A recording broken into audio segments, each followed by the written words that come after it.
Guys, BBI here. I want to stop and say thanks for tuning in and checking out whatever the video is about that's about ready to come up next. If you could take a minute and hit subscribe, I'd greatly appreciate it.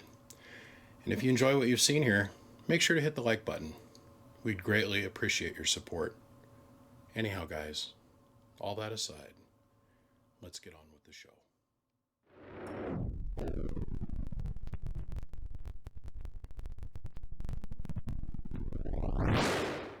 Okay, let's start here. I've got in front of me here a little Black Cat straight 6, and let's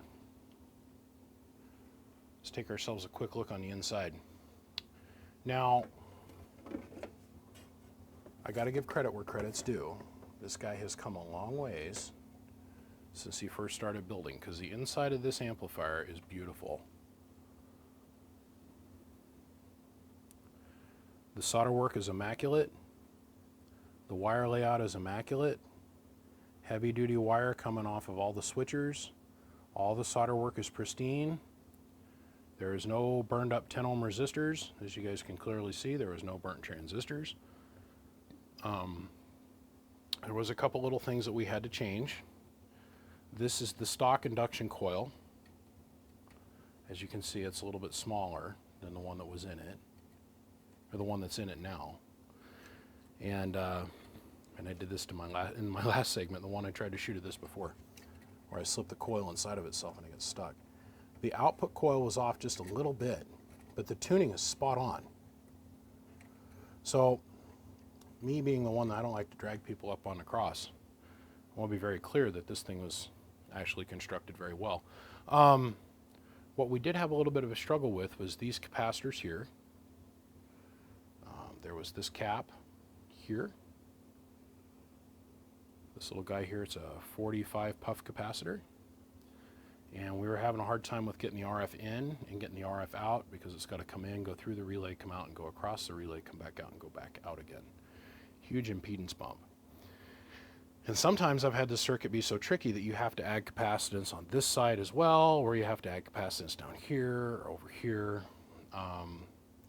This has now got a 1.0506 pass-through tune to the dummy load. All we had to do was adjust this capacitance. But that doesn't address why the amp is here. It smells like it's burning when I turn it on. When I transmit audio, is distorted and tight. I'm smelling burn from the relay area. Okay. Well, let's take a hot minute. Let's take a look at this. So we've got our output power to come up.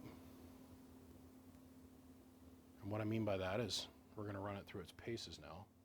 Hold on, let me reposition the camera here real quick. Just want to shift it off to the side so I could work. The only other thing that he could have done that might have been a little bit better, and I only put this in there as a side note, is that on the fans, to help RF protect the fans from RF getting into the electronics, is the thing that we've started doing now is we take, like a 1 or 2 watt, preferably 2 watt, like 4 or 5 ohm resistor. I've been doing a lot where I've been taking 3 15 ohm resistors or 4 15 ohm resistors and putting them all together in parallel. On the ground side of the fan, it slows the fan down just a tiny little bit, but by elevating the ground reference for the fan away from the case ground, it isolates the fan, it cuts out fan noise, number one, but two, it protects the electronics. It's amazing how it works. So that could be done in here, but we don't really need to because the fans are operating fine. We go down here to 1X, and let me show you drive. Hello, audio, 1, 2, 1, 2. And what you're hearing is my ICOM 7300 as I'm using as a talkback radio. Hello, audio. So we're going to put about 80 watts worth of drive in it. Now let's go over here and look at the spectrum analyzer. And this is what has impressed me most. Is that the last several of these that I've worked on have had some signal resonance issues on the inside. This amplifier is spot on. Hello, audio. Now we're looking at the entire spectrum. We're looking at 159 kilohertz, so basically absolute zero, all the way to 64 megahertz. So you have a second order harmonic that in some radios will present itself at 54 megahertz. Well, we're 10 megahertz past that. Audio, audio, audio, audio. Okay? So let's bring the amp online.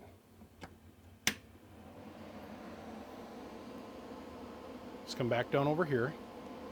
Now with 90 watts of drive, we're laying it over in the corner, right? So now we're going to go up to 2x. So full deflection on this meter is 2,000 watts, and that hash mark between the 40 and the 60 is 1,000. So we're getting 1,200 watts worth of peak power and about 380 bird. And that's with a 955 hitting it on AM. This is where the rubber meets the road. Hello, audio. Hello, audio. Hello, audio. Hello, audio. 1, 2, 1, 2, 1, 2. Little super saturated on the modulation, but the output signal, hello, audio, spot on the money. And it's not sounding clipped or distorted or muffled or anything over here on the ICOM. Audio, audio, audio. Now while we're here, we're going to go ahead and keep panning up.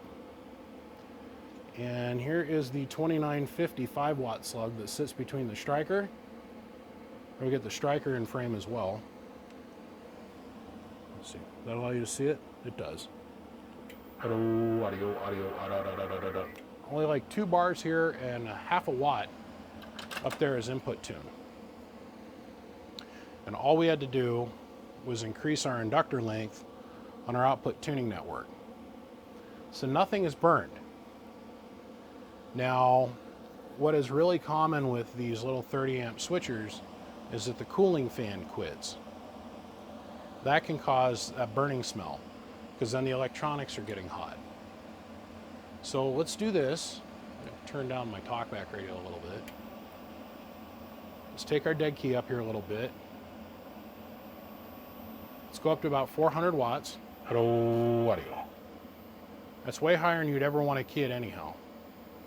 And let's let this thing just sit here and soak for a minute. Still perfectly good on the spectrum analyzer.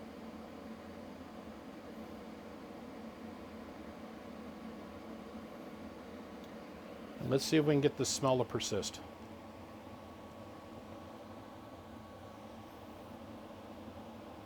Or present itself, not persist. Let's see if we can get it to present itself. Ooh.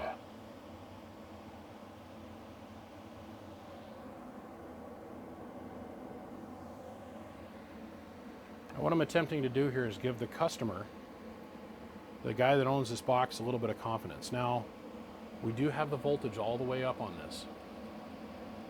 Okay. Now, we've been on the key for a long time. Let's see, what's our exhaust air temperature here?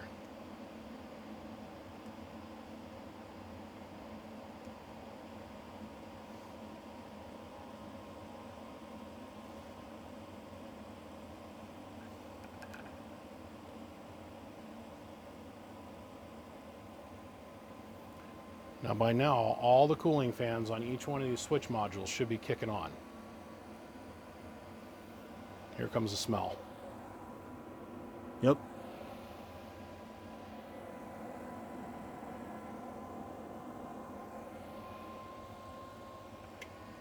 Our exhaust air temperature is now up to 102 degrees.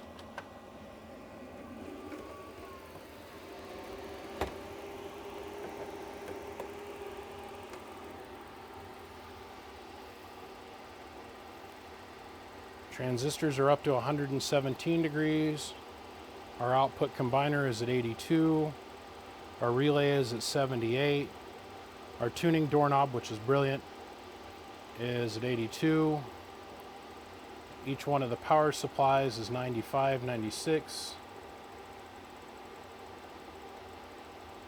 93, 98, 99, 92, 96. A little bit warm. Distribution bus looks okay. Our flyback resistors look all right.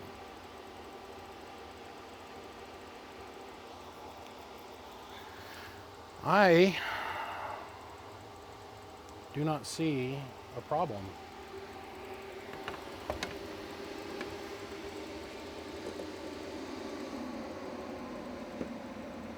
Let's put some cooling back on some of the components here.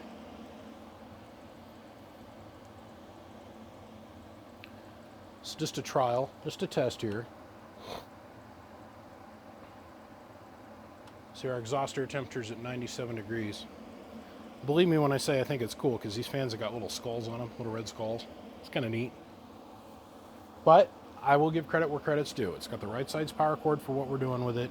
It's got the right size strain relief, the right size fuse, the right size fuse holder, the right size on-off switch, the right size and number of switchers.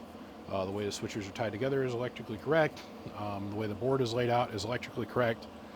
It does, oh, excuse me, I just had lunch. It does have those Chinese blue disc capacitors for the input and output tune, but he doesn't have the little ones down there. He's got 120s down there along the output transformers. So other than the output inductor being just a little bit too big or a little bit too small, I don't see any problems with this. So let's come off the striker. And now let's fully saturate the box.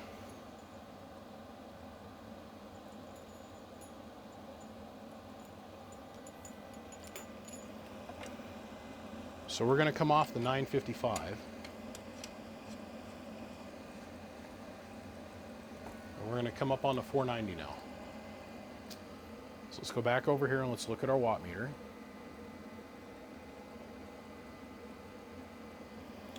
We're going to go back down to 1X. Let's put the amp in standby mode.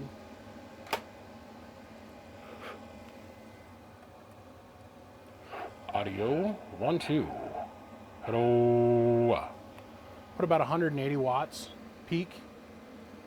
So we're going to double up our drive basically on our little 4-pill unit here, or 6-pill unit. Let's bring that up into operation. I'm going to take the watt meter and put it up into 2X. So let's try this one more time. Hello, audio. Hello, audio. Hello, audio. 1, 2, audio. See, now it's starting to sound pinched. Audio. 1, 2, 1, 2. Yes, sir. Audio 1, 2. Hello. Audio 1, 2. Hello.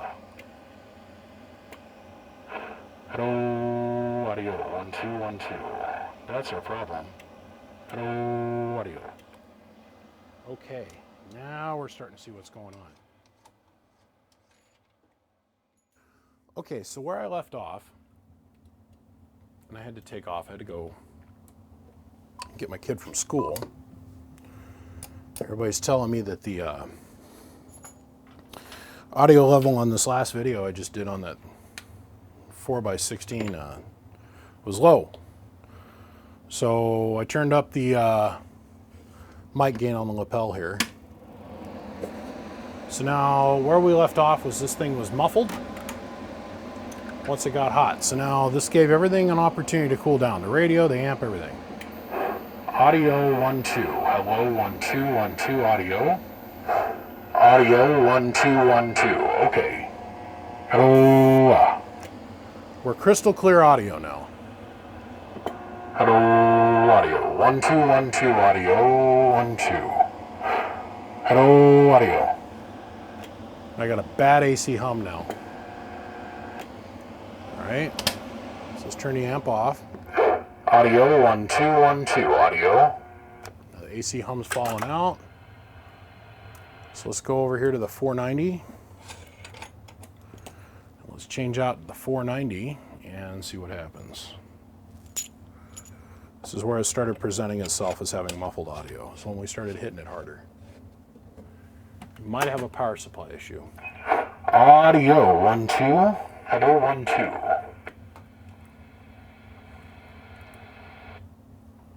Audio 1, 2. Or it could just be the microphone I'm using. Yeah? Oh yeah, it could be.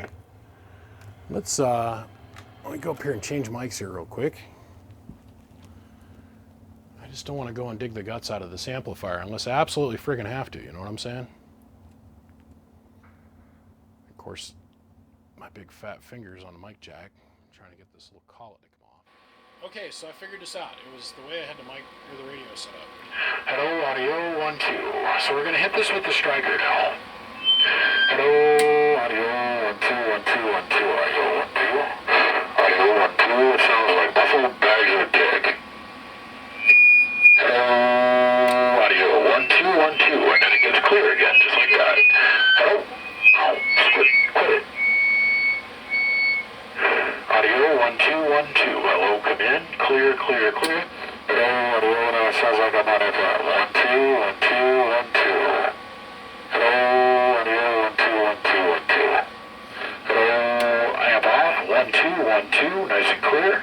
Hello, audio. Hello, audio 1 2 1 2 1 2. Interesting. And it's doing that with the 940. Let's go all the way back down. Let's go use the... This is interesting to me. It's definitely a heat-related issue.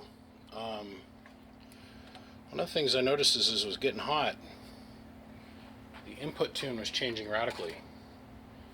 So I had to change this cap out, this 160, which was the input tuning capacitor. And then the other thing I started doing was I was running it without the lid on. I couldn't help but notice that the transistors were getting screaming hot. I started looking at them real close. Man, I sure hope I'm wrong on what I see here. I hope I'm wrong.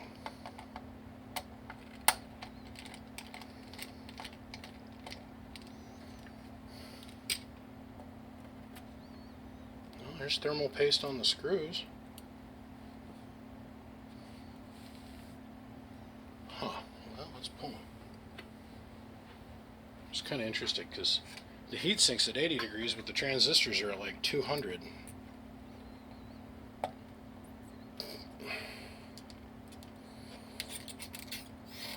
Solder work inside this thing was just immaculate, by the way.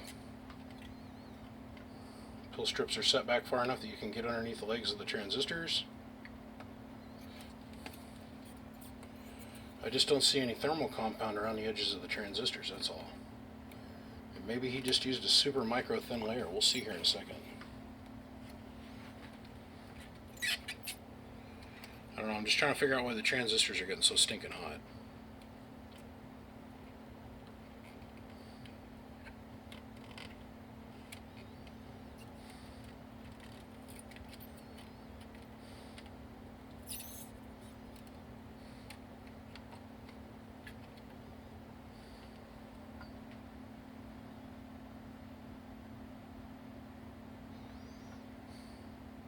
Bone dry. And I mean bone dry.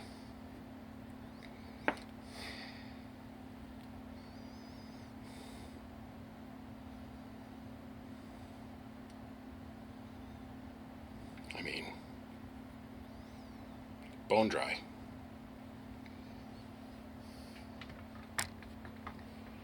Same thing down here in the pill pocket.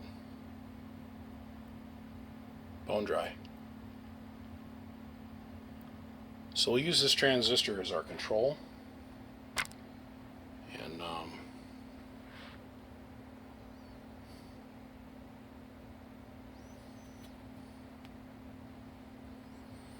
we'll use this transistor as our control, and I'm going to put some different thermal compound on there and see if we can get the heat to come out of this thing.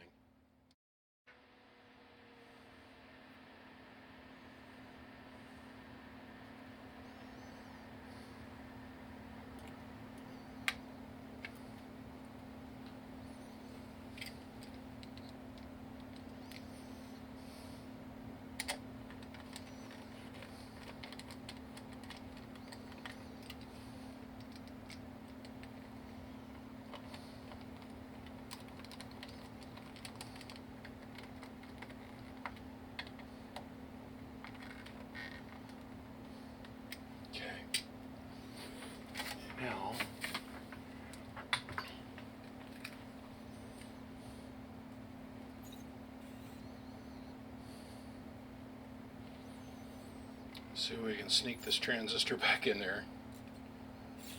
Make it look halfway decent. I'm pretty sure I can. I don't know. We'll see here.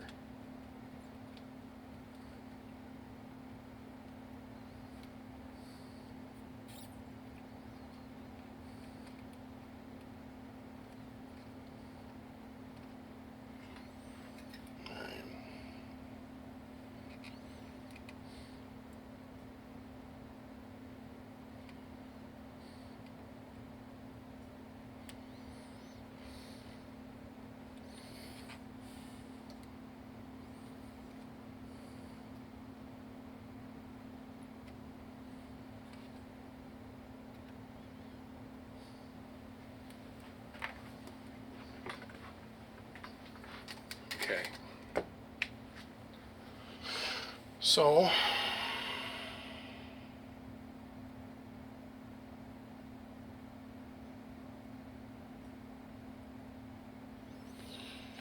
the heat sink and the board are at 96 degrees. Okay. So let's try this again. Hello, audio.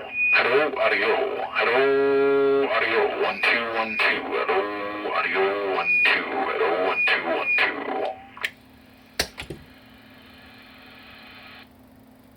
2. And save. Okay, so now let's see if I can pull this back up here again. Okay. Okay.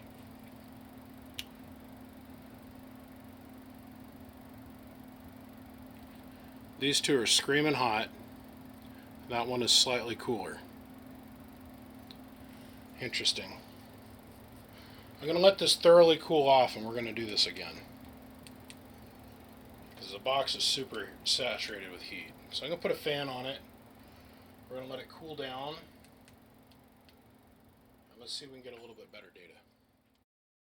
Okay, so where we left off, now that everything is cooled down, we're at 65 degrees, as you guys can clearly see. Where we left off is we took this transistor out. We put a little bit more thermal compound on the foot, and we reinstalled it. I don't know what the deal is. I think I ate too much for dinner. So now what we're going to do is we're going to run this, because this thing is sounding clear when we first start running it, and then once we start talking on it for a few minutes, everything's starting to get muffled. So let's see what we can get for data. Hello, audio. 1 2. Hello, audio. 1 2 1 2. Hello. That is what I wanted to see. Okay, so let's go here, go here, go here.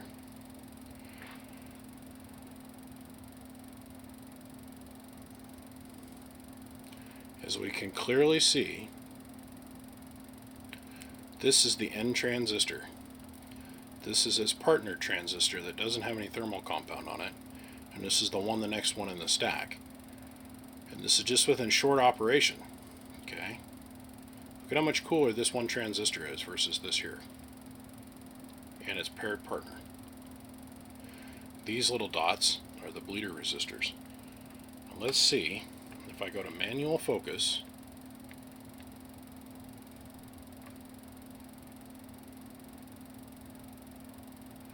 I think you guys can clearly see what I'm talking about here. I don't think there's enough thermal compound on the bottom of each one of these transistors to get rid of the heat efficiently. So let's go back to auto. So let's try this again. Hello, audio. 1 2. Hello. 1 1 1 1 1 1 1 1. Hello, audio. See how clear our audio is now? Hello, audio. There we go, once again. Okay, so now the transistors themselves are at 82 degrees and this end one is at 73. So 82 versus 73. So once again, let's pull this up. If we look, focus. can clearly see that these 4 transistors are way hotter than this end one.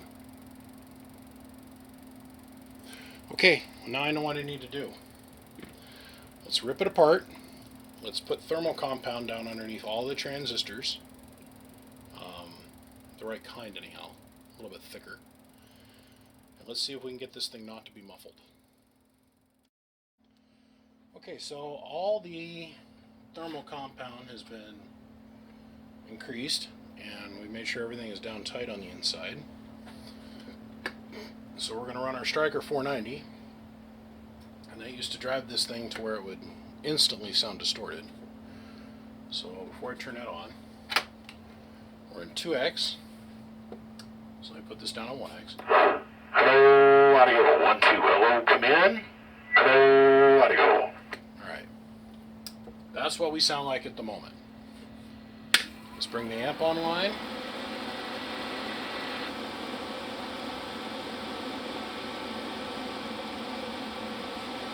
Hello, audio.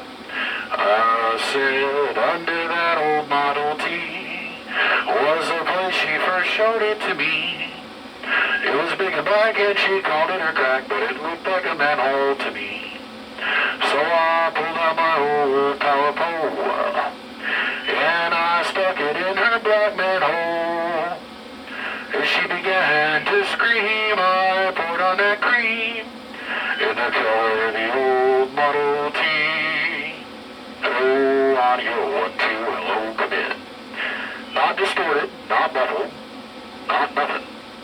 Hello, audio 1, 2, 1, 2, 1, 2. Now what I couldn't help but notice, and believe me when I say this, is by changing the thermal compound it took like 15-20 degrees out of each one of the transistors. I don't want to say there wasn't enough, I don't want to say there was too little, I'm just going to say we added a little bit more, a different type, and it worked better. Now, in combination with changing out this cap, the thing smoothed right out. Hello, audio 1, 2, hello, 3, 4, 5, 6, 7, 8, buckle your shoe. Touch the girl on her taint. Hello, audio 1, 2. Hello, audio 1, 2. Hello, audio. Hello, audio. 1, 2, hello, come in. 1, 2, not muffled. Hello, audio. Hello, audio 1, 2, 1, 2, audio. Audio 1, 2.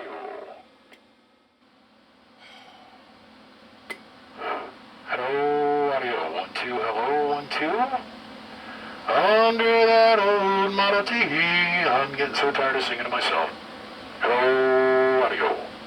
Hello, audio 1, 2, 1, 2. Hello, audio 1, 2, 1, 2. Hello, come in. Hello, audio 1, 2, 1, 2. Audio. Guys, I'm running out of things to say. Honestly, I feel,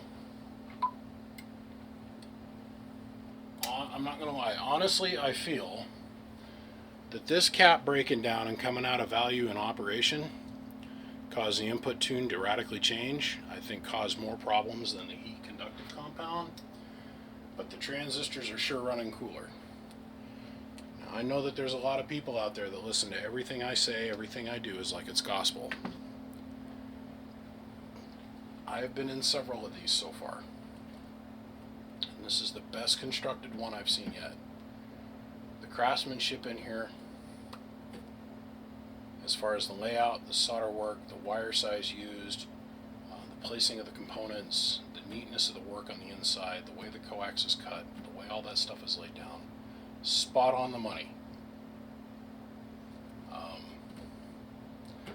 As I showed in the first portion of the segment, the input tune was good, output tune was good, except for that inductor coil being about a quarter turn short to make it resonant.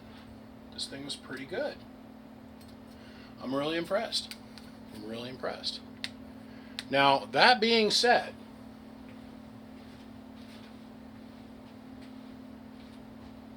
I've got a few more of these that are coming up. At least 2 that I can see sitting here right now. that I've got to go through. But as far as this one is concerned, I'm going to call this good. It's not muffled anymore. It's not overheating. The audio is nice and solidly clear-ish. Got to remember the radios that are driving it. I'm done. I'm going to put the screws in this. I'm going to call the customer and tell them what I found. We're going to work it out and I'm going to send it back to them. It's that simple. The one thing that I would really suggest that if somebody was going to modify anything or change anything is that we make sure that we add a ground nut, which is something I'm going to add before it leaves here. There is no place to physically tie a ground up to this amplifier on this box at the moment. But by the time it leaves, it's going to have a ground bolt on it, which is absolutely necessary for mobile or for base station stuff. Absolutely. Good fans. Really impressed to see the level of the craftsmanship come up to this level. I'm just going to put that out there. And I very rarely give out compliments, so I'm just trying to be honest. I was really taken back when I looked on the inside of this. I was like, wow, come a long ways in a short time. So, on that note, it's fixed, and I'm going to go do some other stuff. I've got a couple more things that I need to look at, so gentlemen, I appreciate y'all tuning in. Sorry for all the squeaking and howling and feedback and issues, but we were trying to chase an audio issue, and it comes from parts getting hot and caps breaking down. I think we got it covered. Guys, I gotta get. I'll see ya. Bye.